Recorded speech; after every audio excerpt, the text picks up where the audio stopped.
MRes program is a 2-year degree and it's a pathway to a PhD. The idea behind it is that a 2-year program with a significant coursework component of advanced disciplinary knowledge and core skills in research is a best pathway, the most effective pathway to a PhD. But what we've found from our MRes students that completed last year and are now starting the PhD is they feel a lot more confident about what they're doing, why they're doing it and how they should be going about research. And that for me suggests that the MRes has succeeded in what we intended it to do, and that was to really skill students up to what was needed in the PhD.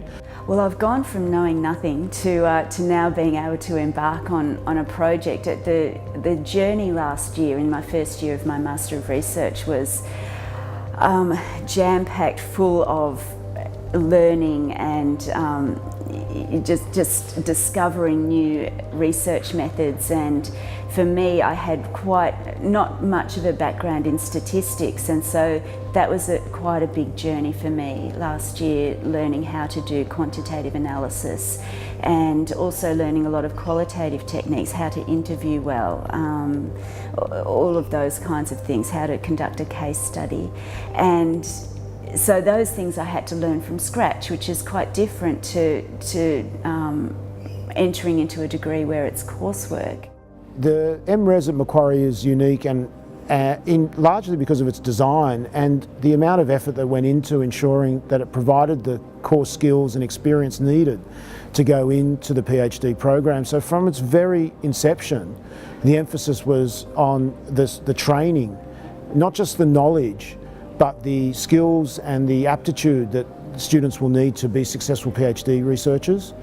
And that, I think, is what makes the MRes at Macquarie different to Masters of Research programs or MPhil programs at other institutions. I think the biggest advantage of MRes is that it is a very structured and systematic research training. So instead of going in and starting to learn about how to do research by reading books, you do units and learn about it in a structured and systematic manner. Even though it's a small research project, it does have all the rigor that you associate with any other research project, including a PhD project. So you get to work and experience a research project in your second year.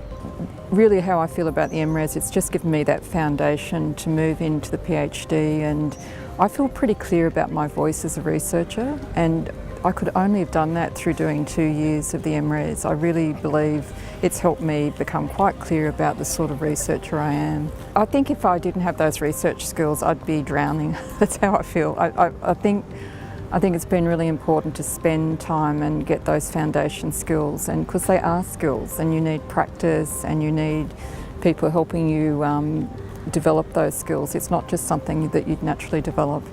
There's core skills that MRes students will learn will be specific to the discipline, but more often than not they'll learn about the rigour that's needed to be a good researcher, the development of a good idea and an argument, understanding how to be analytical, reading critically, attention to detail, all the things that a fast program doesn't give, and a lot of undergraduate programs prepare students for, but don't give them an intense period of development.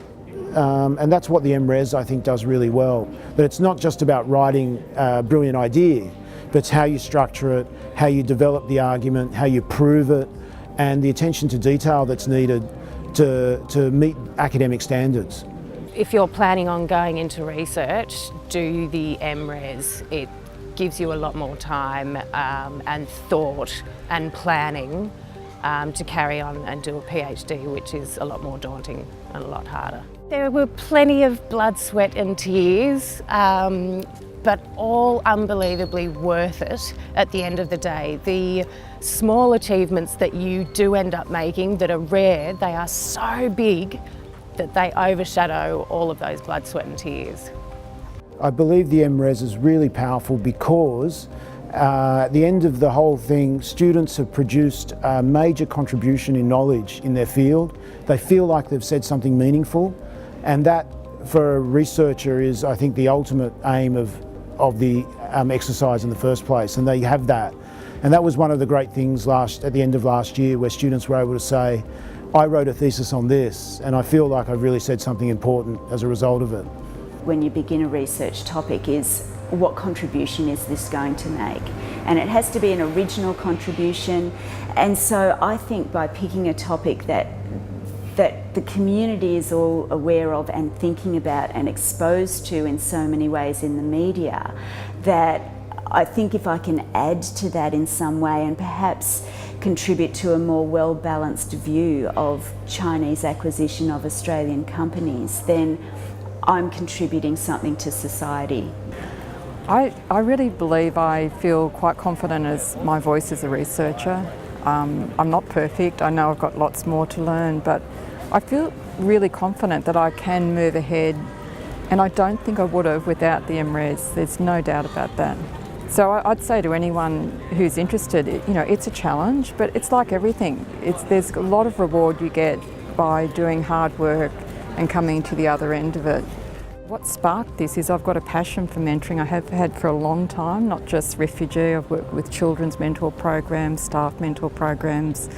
I felt that it really works, but I just couldn't, if people said to me, what's your evidence? I couldn't actually give that evidence. Whereas now I feel like I'm in a better position to say, look, there are some great benefits, and that's what I really hope to build on in the PhD, because I really want to make a difference. I don't want to be sitting around this university for 5 years, at the end just having a PhD book.